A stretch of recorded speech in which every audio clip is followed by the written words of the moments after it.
Alright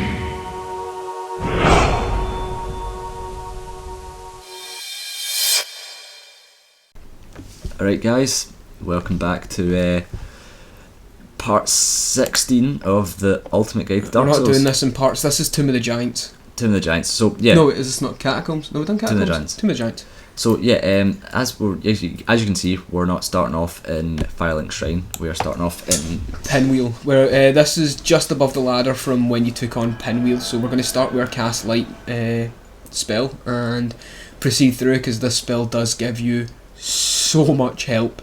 If you don't have this spell, your only other option is getting the what's it called, the Sunlight Maggot, but that is a sort of end of game kind of item. You can get it before you come to Tomb of the Giants, but there's a lot of backtracking if you do that. Yeah, like we generally find you get that in the Lost Islith. Now if you want, you can look at the Lost Islith guide once it's up, if it's up before you're watching this, and you know, you can see and get the Sunlight Maggot, and that will produce light if you just wear it as a helmet. Yeah. But otherwise get the Cast Light. It's easy enough to invest the points in intelligence that you need for it, and it's incredibly useful. Yeah, just make sure that you have either Cast Light or the Sunlight Maggot. You don't want to be going through Tomb. I mean, it is possible, but it just makes it much more difficult than it needs to be if you go through Tomb of the Giants using the Skull Lantern. However, the Skull Lantern does stick to the right here. Slide to the right. You grab some free humanity. The Skull Lantern does have an added bonus of, although you don't get your block, when you use the Skull Lantern on the walls, big blue orbs will show up. Now these orbs pretty much the way. Yeah, these orbs lead the way to the end of Tomb of the Giants. So alright, so we're going to go to the first bonfire now, just while Tony's explaining that. And as you can see, there's already a summon sign here, so you're right about the right level. I wouldn't expect too many summons in Tomb of the Giants. Yeah. It's not going to be like it was when you were level 15 at the Gargoyles. Most of the time people just tend to just sprint through Tomb of the Giants. I'm assuming they just want to get it over and done with. Yeah, we however took the time to go around and grab everything, and as you can see, it's not really that time consuming. It only took us 20 minutes to grab everything. Yeah. That's including the large embers and taking on everything in here. Pyromancy really is a strong option for Tomb of the Giants. I never realised how good it was. The upgraded Pyromancy Flame means that all these big skeletons die in a single great fireball. So this here is a very dangerous place. Try and make this jump. It is difficult because down there are 7 skeletons, is it? I think it's either 7 or 9.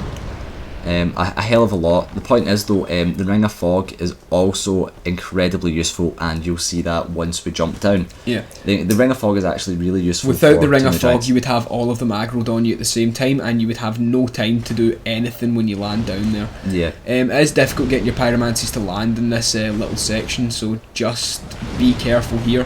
You don't want to fall off into a swarm of giants just because your pyromancy came off. Like right there, we almost fell in, which would have been terrible.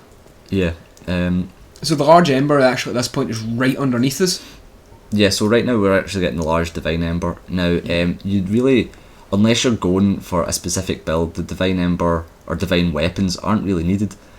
Something that I failed to mention in the previous video is that the game gives you another divine weapon in the form of a storage straight sword. So if you need that for doing the catacombs, then and you don't have a divine weapon, obviously you can use the club, but if you have the 14 points in faith already, you can just upgrade a storage straight sword and use that, and then that means the skeletons aren't going to like reincarnate themselves and get back up. Another thing I actually forgot to mention in the last video was that if you kill Vamos, the skeleton blacksmith, you'll get his helmet as well.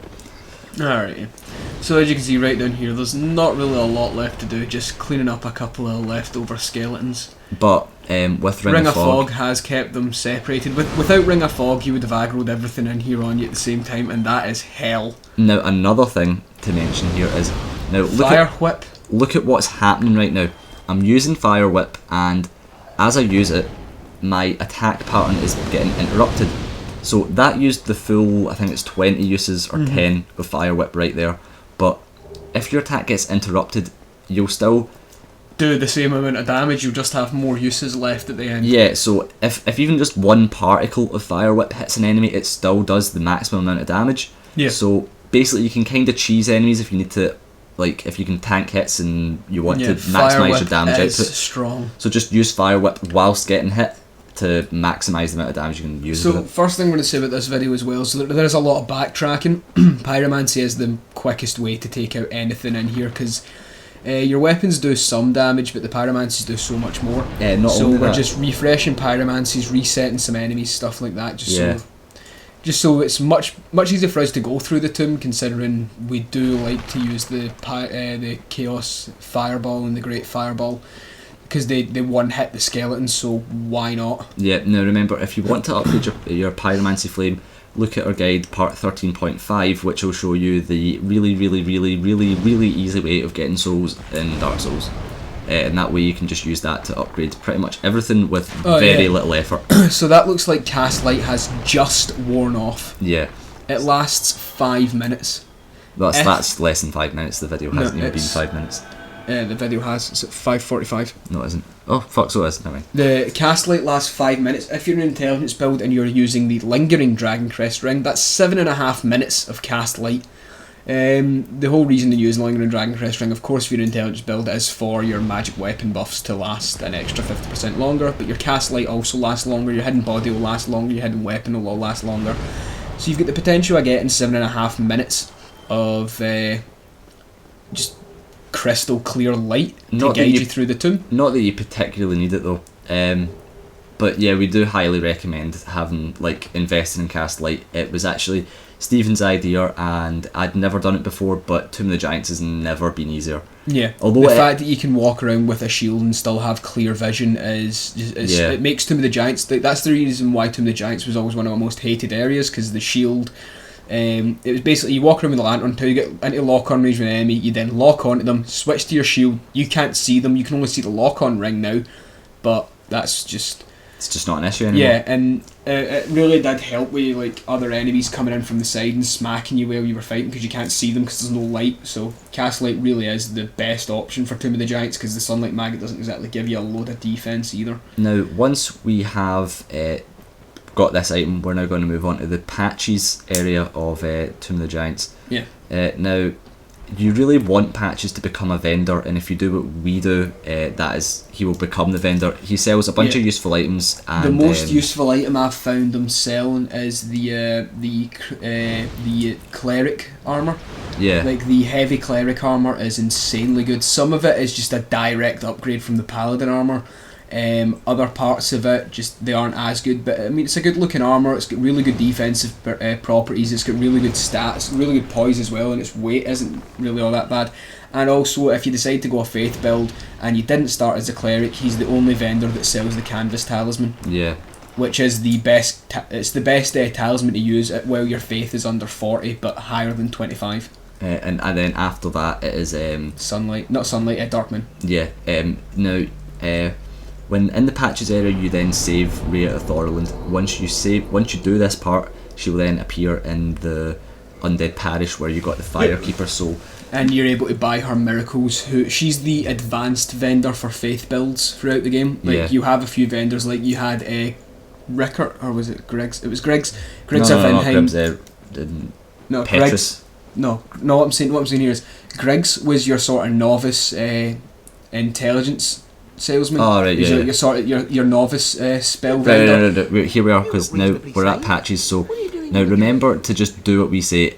Now, if you've done what we said in the last video, he'll ask you to be a cleric in the last video. Again, just say no. Just say no to all his questions. That's pretty much how you do Patches.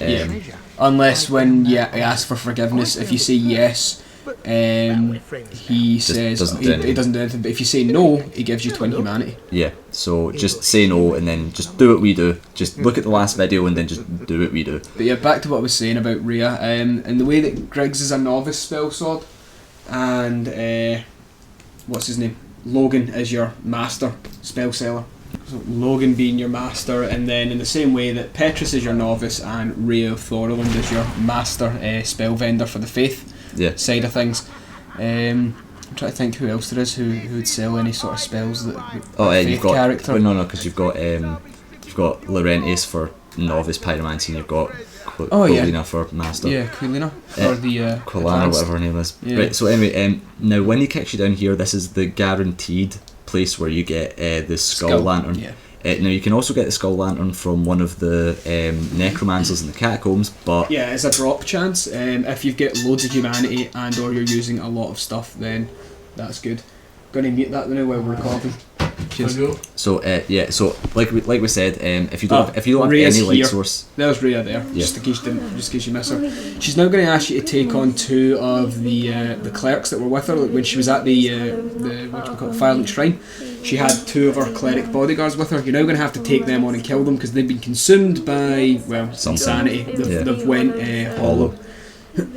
So all you need to do is take them on, and that's not entirely difficult because of your pyromancies. There is a very good thing in this. I'll mention it after we beat them because it's to do with the reward and something that I found kind of funny. But yeah, so you take on the both of them.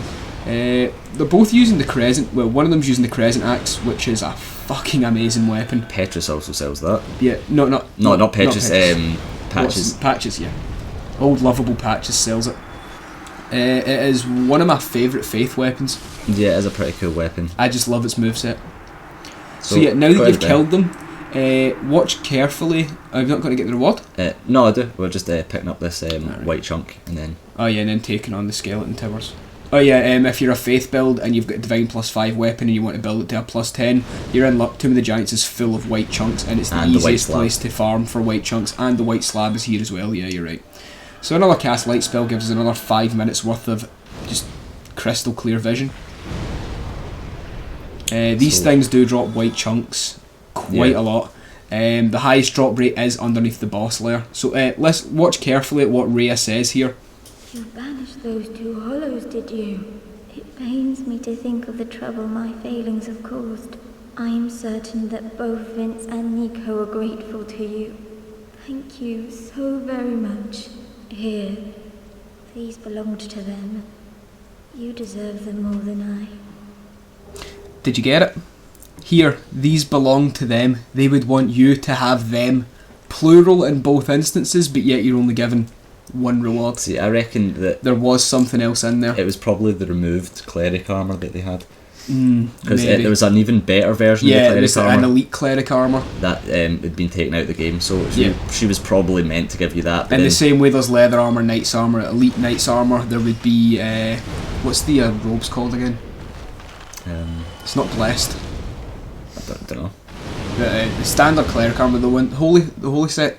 There would be the holy set, the cleric set, and then there'll be the elite cleric set. Yeah. Because the holy set is the one that you pick up from Catacombs, which is just like the brown vest stuff. And the starting cleric build. It would be the holy set. So you're going to notice this is familiar. To the left of here, well, we go to the right to go back to the bonfire, but if you go left, it takes you to the tomb where the large divine ember is. Yeah. So again, we're just going to come down here and replenish our things, and this will take us. Now we are off to the second bonfire in the Tomb of the Giants. And we're going to pick up everything else on the way there as well. Yeah, so what we've done is we devised a route that is essentially, if you just follow this route, you'll get all the items, and it's the quickest way to just go around, get all the items, and take you straight out to the boss room. So, if you don't want all the items, then by all means, all you need to do is just don't take the route we're taking. If you want to, just go for the boss items. Oh yeah, talk to Petrus again, tell him you don't forgive him, get 20 humanities. He goes back to Firelink Shrine after you beat Nito and he's now a vendor. Now if you said you were a cleric, he would become hostile here, and he wouldn't become a vendor, so just make sure that you said that you're not a cleric. It's important you tell Patches to go fuck himself at every turn. Yeah. To put it simple. So the next point in this is that we're going to have to advance through, and the main thing that I'd be looking for in this area would be, well, there's only 2 things that I class as being worth getting. It's the coveted silver ring and the effigy shield. Yeah. The coveted silver ring is an extra 20% of souls, something like extra 30% of souls. 20%. Yeah. If every time you kill an enemy while wearing the coveted serpent ring, you get an extra 20% of souls. The good thing about that is that bosses have a delay where after you kill them, there's a short animation delay, like showing their death, showing their body disappearing, whatever like that, and bringing up you defeated, and then you get the souls. So in that time, you can switch the ring you're currently wearing to the coveted silver ring, and then you get an extra 20% of souls, but you don't actually have to wear the ring throughout the fight. Yeah. It's just, more money is more better in Dark Souls. Now, another thing that you should have noticed there was how close you were able to get to the giant skeleton dog before, and he didn't even aggro whatsoever. Like, look how close we are here, and he's just standing there. Now, this is absolutely great because these enemies are such a fucking pain in the arse. Yeah, these guys really do wreck you. This was actually intended to compensate for the lack of vision that you would have. It was to give them short aggro range, but quite evidently I must have been the only person to use the Ring of Fog here. to use the Ring of Fog and to possibly use Cast Light throughout this environment. Yeah, I've never seen anyone else use Cast Light in the Tomb of the Giants. I'm not saying people haven't and I'm the only person to ever do it. I'm just saying I've never seen people anyone just use generally it. don't. Not even on YouTube, not even the countless playthroughs of Dark Souls I've watched to get as much knowledge about the game as I have right now. I've never seen anyone use Cast Light. Now, this is a difficult area because these guys just keep smacking you. Just find a little corner to sit in, take them out one at a time. You've got enough pyromancy, you can afford to do that. Now, like I said, just follow exactly where we went now. That was, you killed the skeleton archer, there was a body in the edge that you picked the soul up from, just roll off the edge and land down onto that platform. Also, don't forget about your Chaos Pyromancies, by the way, because there was 5 of them grouped really close there. 1 Chaos Fireball killed them all because the residue was enough to kill them. Yeah, now remember, just pick up whatever they drop and then just jump across here. Remember, you don't need to backtrack, just follow exactly where I'm going and this will take you through the area. There should be a dog down here as well. Is that the next part where it's the man dog? Also, something that it just shows, shows you dog, how close that you can actually get to one of these enemies later on without them actually aggroing if you're wearing the Ring of Fog. So it's highly, again, another area where the Ring of Fog is useful. Just in case you've been unlucky and you've somehow aggroed the Black Knight that's in here, just be careful. You cannot go to the bonfire. For some reason, he's one of those enemies that is just not affected by the bonfire. Yeah. If you sit down, he'll continue to just attack you regardless. He does lose aggro if you do run away from him, but the bonfire doesn't really prohibit his movements in any way. But is it just by this point, Black Knights just shouldn't be an issue. Get behind them, backstab them, they're dead. You'll be able to kill a Black Knight in 2 backstabs. Or 1. We get lucky there. We get another Black Knight shield. Yay, 2. And that was a white chunk. Now, see that slope that was leading up there? Now, that was actually where the giant skeleton archer was. That takes you back up to the top level so you can be back on the same level as Patches, and this should be your effigy shield. Yeah. It's an alright shield. It's got really good, what defense is lightning really high in it? Yeah, lightning defense is really high in the effigy shield. It weighs a lot, and it's technically a small shield. Yeah, it's kind of technically it's a shield. small shield because it's poise, and its stability is lower than that of what the minimum would be classed for a medium shield. But I think it's got the highest stability for a small shield. Highest stability. It's also the most weight for a small shield.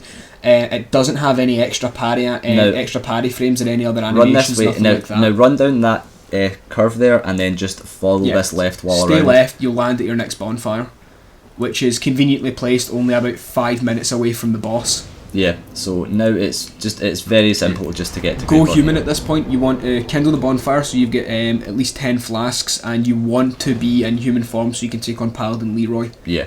Because Paladin Leroy gives you the Paladin set, which is a really, really, really good set of armour. Something I was going to mention earlier now is if you kill Rhea of Thorland, you'll get our talisman off her. Now, it's really not worth killing her because if you're going for a faith build, you obviously want to be maximising what's the best thing. So you're going to want to go through here and get your canvas talisman, of course, as opposed to Rhea's. Well, what I'm saying is, if you're going to be under 40 faith, then just use the canvas talisman. And if you're going to be over 40 faith, use the Dark Moon talisman. Obviously, over 40. Both are easy to get. And it's when it gets to 43 faith, that's where the Ivory talisman and the Sunlight talisman from Solaire. That is when you finally. That's when they finally become better than the Dark Moon talisman. Yeah. Or you could just go in intelligence build and use the crystal catalyst because it's better than any other fucking spell set around the game. It's just got such a ridiculous magic adjust that no matter what you do, if you're using the crystal, what's it called again? The crystal catalyst. Yeah, Pin crystallization catalyst. Crystallization catalyst. That's one. Use that one. It halves the amount of usage you have, but you've got such a massive magic adjustment it doesn't even matter. Yeah. Now remember to get half the damage. That crystal lizard there. There's only a few more left in the game at this point. Be careful here. Do not do what we just done there, which was take on Paladin Leroy with your back to the edge. Yeah. Because he can use Wrath of God, and not only that club he's using, Grant. Its two-handed heavy attack is Wrath of God. These are only light attacks he's hitting us with, and look at the damage. Yeah, so just he does have like the highest base damage weapon in the game. Yeah. So just be careful of that. But like all humanoid enemies, they fall very easily. So yeah, just two-hand your halberd and prod away. You're going to do tons of damage. So Leroy's been vanquished, which now means his armour will be available in the boss room. A few of you may need to quit and reload after taking on the boss to get the armour set to appear, but yeah, it's there. So now this is probably the more tedious part of getting to Nito. I really don't like this area. I hate this area as well. It's just a pain. From killing Leroy all the way to Nito, I don't like any of it. It annoys me. However, so just kill this one, that one tower, and then you can run past the rest. Another one will show up that you can just run around, like this one here, and then now if you run it, this one just goes away every time. By the way, so I don't know why that is. It's not even a percentage chance. It's supposed to go away and then get behind you to block your retreat. Yeah, but it doesn't matter. You just keep going forward. It doesn't matter because you can run past it. And then there we go. Soul of a hero. Just for dropping into a room. And because you're wearing Ring of Fog, those skeletons back there have also lost all aggro on you as well. And the pinwheels aren't attacking you. Normally when you jump down there, the pinwheels will see you and attack you. Again, yeah, but they're easy to block. They're easy to kill anyway. They do like no damage. Well, they do a lot of magic damage, and the Balder Shield doesn't do a lot of... Crimson Set has got high magic resistance though. Even so, it's still, their attacks are quite powerful. We didn't look there, but you should probably keep an eye out for these pinwheel servants dropping, because they can also drop white slabs. They can drop slabs? Yeah, they can drop white titanite chunk, white slabs, and any three of the masks. Well, we get one of the masks from... so yeah, you can farm the masks off these, or you can just buy them off patches, but that's if you kill patches, this is where you get them. Yeah. The white slab will be coming to it momentarily. It's just try to take care of the enemies in the area first of all, so that we can make it a safe route. Only two more servants to go because one of them fell down. So that clears up that pinwheel servant. I think we spend after we kill this one, we spend the rest of it just running around making sure we've picked up everything, I think. Yeah. So they can't get the angle on us, and we can easily get the angle on them with the high ground and some pyromancy. Now, when you're in the water, what will happen is baby skeletons will end up spawning. They're not difficult on their own, but they can be quite hard to hit. So just watch out for them. They're the best place in the game to farm for humanity. Yeah. So the drop rate for them isn't as high as the rats, but the amount of them, because they just spawn infinitely. Yeah. They just keep going no matter what you do. You can just stand on a slope with a weapon that has a vertical chop, and you can just attack them over and over again. So yeah, this is a good place to farm humanity if you need to. So you can just see them piling up there. You can easily just attack over a lot of them, and you have white chunks, slabs, possibly humanity. So that's Mask of the Child, the best one. And then another one, the pinwheels dropped a white chunk. So yeah. Now we are off to Nito, and we're finally out this really irritating, shitty area of the game. Fucking hate that slope. I really hate those little stupid invisible wall corner things that they've put in this. So now, Gravelord Nito is, he's not a difficult boss, but like the Capra Demon, he has sort of minions with him. You can make Nito difficult if you want to, by the way. You can make him incredibly difficult. All you need to do is go to the back of his tomb. Yeah. If you want to do that, if you go to the back of Nito's tomb, he summons his giant skeletons, and when they summon the giant skeletons, things go wrong. But if you stay towards the front of the tomb and let Nito come to you, you'll only have 3 of the minor skeletons with him, which you can easily take down with a club. Yeah. If you don't take them down with a holy weapon, Nito, being a necromancer, will bring them back. But if you holy weapon them, they won't come back. So remember to take the Ring of Fog off because it's useless against bosses, and now we are off to smack Nito. Yeah, so we've put on the wolf ring so we can just take a hit while we're going hit for hit with the skeleton minions. Yeah. And what's going to happen is once we take out the skeleton minions, we're going to switch to the halberd and start wailing on them with pyromancies and halberd as well, I'm sure. I think we just kill him with pyromancy. We didn't even need the halberd, but there you go. Yeah, pyromancy is incredibly strong, especially if your glove's up at plus 15 or ascended. So Nito's incredibly easy, but he has 2 attacks that you definitely watch out for. He has one... Gravelord Sword Dance? Yeah, it doesn't. It just fires out one of them. It's really hard to dodge, but before he does it, you'll hear like a distant scream. Which also, if you get Nito in view, you'll see him plunge his sword. There. Yeah, that attack. If Nito's in view, you'll see him plunge his sword into the ground before the red one comes up from underneath you as well, so you can use that to time your dodge. So I get hit with it quite a lot. Yeah, it's really a pain when Nito does that. I remember the last guide video we did, plus it inflicts toxic, that's a pain. I remember the last guide video that we were, not even guide, it was just a playthrough of Dark Souls. We had so much trouble with Nito. Yeah, it took us like every 8 single turns. time we landed, he'd just go, nah, fuck it, boom, there's a spike. Every single time, and it was just so inconvenient. That was a lucky dodge, because that would have been you dead if you missed. Oh god, it really would have been, wouldn't it? Yeah. That'd have been you dead. It's like you can just hear the scream just start panic rolling all sides. What actually happens is, when you hear the scream, there'll be like a held note at the end of it, and when it's coming to the end of that, that's when you dodge. It's really hard to time. So we're just getting some distance between us and Nito, so we can actually. So, yeah, never mind. I was gonna say so we can switch weapon, but you get hit anyway.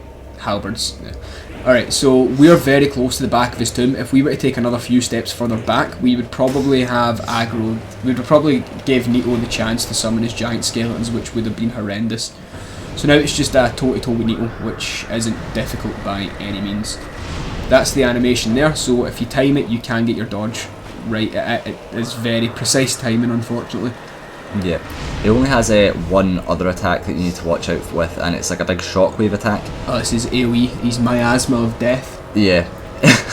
But basically, you'll see it in a minute. I'm sure he does it once or twice. He sort of spins and then contracts all of his power in, and then he just unleashes this torrent of black. And it's easy enough to dodge. You just need to make sure you're out. This is it here. Yeah. So you don't even need to dodge it. You can just shield it. Yeah, just make sure it's got quite a large area of effect. But again. Yeah, and don't worry about going too far back in Nito's tomb. You do have to go quite a bit. You do need to go quite a good distance back to aggro the giant skeletons.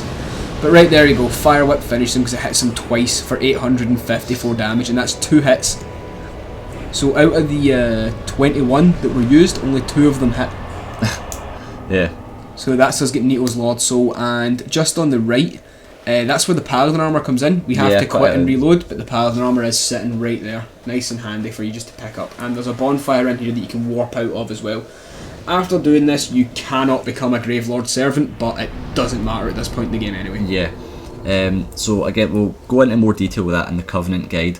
Once we've got everything else up. But plus Gravelord Servant's only good in New Game Plus, and that can be explained in the Covenant guide, I suppose, as well. Yeah. So now we're quitting and reloading to grab the Paladin armor, and then from here it's just back to Firelink, is it not? Yeah, and then you've added a little extra on by the look of it as well. Well, no, we'll level up. I'm just going to explain.